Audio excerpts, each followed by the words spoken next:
Iran Israel युद्ध में आपने अमेरिका का B2 बम बरसक देखा। इसने एक झटके में ईरान के 3 परमाणु संयंत्र केंद्रों को नेस्तनाबूद कर दिया। हालांकि ईरान ने यूरेनियम के नुकसान से इनकार किया है। आप सभी ने ईरान की खैबर मिसाइल को भी देखा होगा। इसने इजराइल की नींद उड़ा दी। लेकिन अब जो आप देखने वाले हैं उससे पूरे विश्व की नींद उड़ने वाली है, भारत की भी, क्योंकि ईरान अब होर्मुज बम फोड़ने की तैयारी कर रहा है। प्राकृतिक रूप से बने इस बम का ट्रिगर ईरान के सर्वोच्च नेता अली खामेनेई के हाथ में है। खामेनेई ने इस बम का ट्रिगर दबाया तो एक ऐसा विस्फोट होगा जिसकी गूंज हमारे घरों तक सुनाई देगी।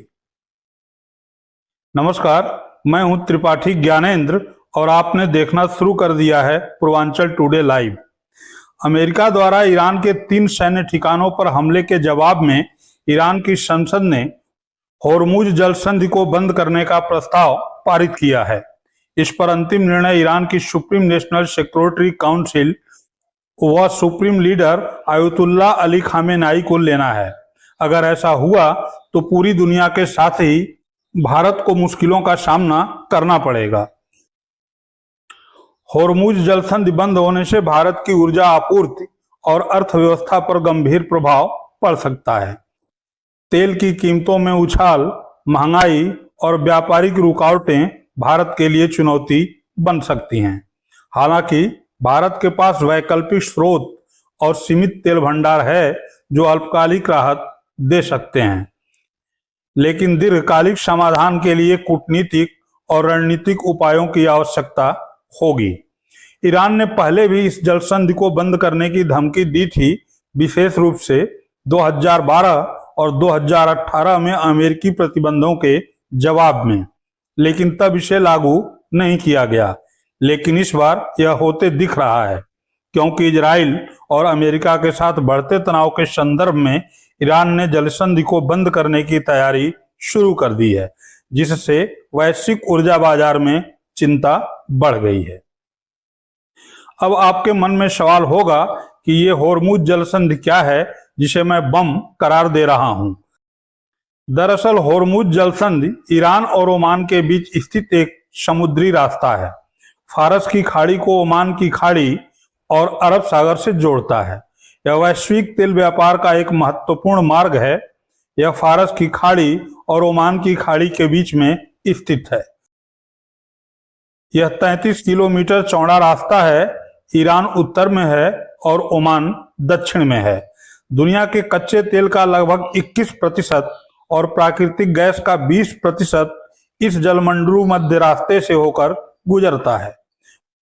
मध्य पूर्व में दुनिया के कुल तेल भंडार का 50% हिस्सा है और ये बड़े पैमाने पर इसी मार्ग से निर्यात किया जाता है।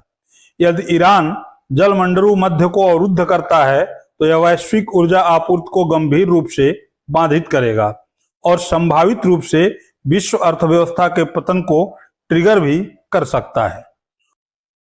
होर्मुज से विश्व का 21% कच्चा तेल प्रतिदिन करीब 20 मिलियन बैरल और 20% तलीकृत प्राकृतिक गैस LNG गुजरता है।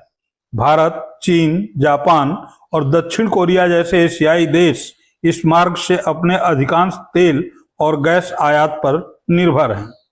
अब बात भारत की कर लेते हैं। भारत में 85 से 90% तेल आयात पर निर्भर है, जिसमें से 40% से अधिक मध्य पूर्व, इराक, सऊदी अरब, UAE, कुवैत से होर्मुज जल संधि के रास्ते आता है। भारत प्रतिदिन 5.5 मिलियन बैरल तेल की खपत करता है, जिसमें से 1.5 मिलियन बैरल इस जल संधि मार्ग से होकर गुजरता है। अगर यह मार्ग बंद होता है तो तेल और LNG की आपूर्ति में रुकावट होगी, जिससे कीमतें बढ़ सकती हैं। कुछ अनुमानों के अनुसार कच्चे तेल की कीमत 120 से $130 प्रति बैरल तक पहुंच सकती है। तेल की कीमतों में वृद्धि से भारत का आयात बिल बढ़ेगा, जिससे चालू खाता घाटा CAD 0.55% GDP तक बढ़ सकता है और CPI मुद्रास्फीति में 0.3% की वृद्धि हो सकती है। परिवहन, खाद्य पदार्थ और विनिर्माण लागत बढ़ने से आम आदमी की जेब पर बोझ पड़ेगा। पेट्रोल, डीजल और रसोई गैस की कीमतें बढ़ सकती हैं। रुपए पर दबाव बढ़ेगा, जिससे आयात और महंगा होगा और रिजर्व बैंक को ब्याज दरों पर पुनर्विचार करना पड़ सकता है। होर्मुज जल संधि बंद होने से समुद्री व्यापार प्रभावित होगा, जिससे शिपिंग लागत और बीमा प्रीमियम बढ़ेगा। इससे भारतीय निर्यात की प्रतिस्पर्धा प्रभावित हो सकती है। भारत और यूरोप के बीच प्रस्तावित इकोनॉमिक कॉरिडोर जैसे व्यापारिक प्रोजेक्ट्स भी प्रभावित हो सकते हैं। अब सवाल उठता है कि भारत के पास विकल्प क्या है। भारत के पास रूस, अमेरिका, पश्चिम अफ्रीका और लैटिन अमेरिका जैसे वैकल्पिक तेल स्रोत हैं, जो होर्मुज जल संधि पर निर्भर नहीं हैं, लेकिन ये स्रोत महंगे हो सकते हैं। भारत के पास तेल भंडार है, जिसमें IOCL, BPCL, HPCL और इंडियन स्ट्रेटेजिक पेट्रोलियम रिजर्व शामिल हैं, जो अल्पकालिक संकट में राहत दे सकते हैं। होर्मुज जल संधि को बंद करने के ईरान की धमकी से भारत की ऊर्जा आपूर्ति और अर्थव्यवस्था पर गंभीर प्रभाव पड़ सकता है। तेल की कीमतों में उछाल, महंगाई और व्यापारिक रुकावटें भारत के लिए चुनौती बन सकती हैं।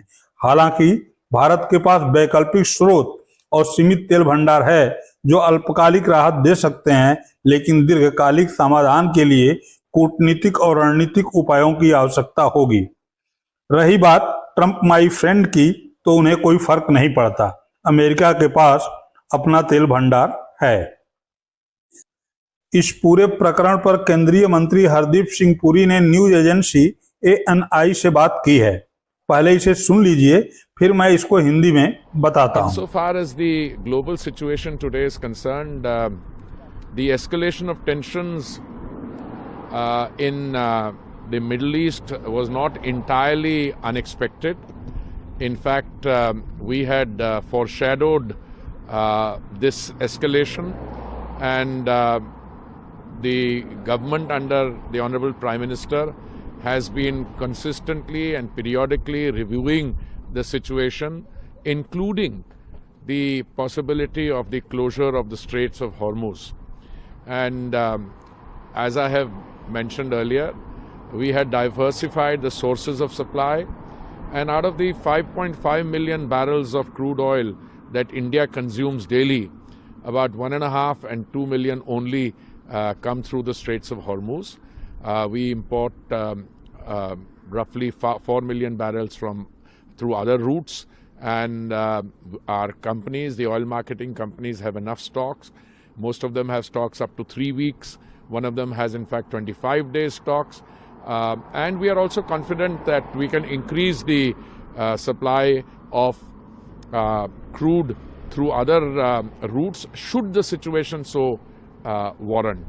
We are in touch with all possible actors in this, the supply routes, etc. And I believe that there is no cause for any alarm on this score. Of course, we will be watching the unfolding situation, and the Honorable Prime Minister has already spoken with all the major leaders. He's had a long conversation with the President of Iran also, and calling for de-escalation. It is our hope, and all of us are expecting that the situation will result in calm and de-escalation rather than further escalation. But meanwhile, we continue to be prepared to meet the evolving situation. Hardeep Singh Puri का कहना है कि जहां तक वैश्विक स्थिति का सवाल है, मध्य पूर्व में तनाव का बढ़ना पूरी तरह से अप्रत्याशित नहीं था। हमने इसका पूर्वानुमान लगाया था। प्रधानमंत्री के नेतृत्व में सरकार लगातार स्थिति की समीक्षा कर रही है, जिसमें होर्मुज जलमंडरू मध्य के बंद होने की संभावना भी शामिल है। हमने आपूर्ति के स्रोतों में विविधता लाई है। भारत में प्रतिदिन खपत होने वाले 5.5 मिलियन बैरल कच्चे तेल में से लगभग 1.5 मिलियन होर्मुज जलमंडू के माध्यम से आते हैं। हम अन्य मार्गों से लगभग 4 मिलियन बैरल आयात करते हैं। हमारी तेल विपणन कंपनियों के पास पर्याप्त स्टॉक है। उनमें से अधिकांश के पास 3 सप्ताह तक का स्टॉक है। उनमें से एक के पास 25 दिनों का स्टॉक है। हम अन्य मार्गों से कच्चे तेल की आपूर्ति बढ़ा सकते हैं। इस मामले में किसी भी चिंता का कोई कारण नहीं है। हम सामने आने वाली स्थिति पर नजर रखेंगे और प्रधानमंत्री पहले ही सभी प्रमुख नेताओं से बात कर चुके हैं। उन्होंने ईरान के राष्ट्रपति से तनाव कम करने के लिए लंबी बातचीत की है। यह हमारी आशा है और हम सभी अपेक्षा करते हैं कि स्थिति और अधिक बिगड़ने के बजाय शांत हो जाएगी और तनाव कम हो जाएगा। इस बीच हम बदलती स्थिति से निपटने के लिए तैयार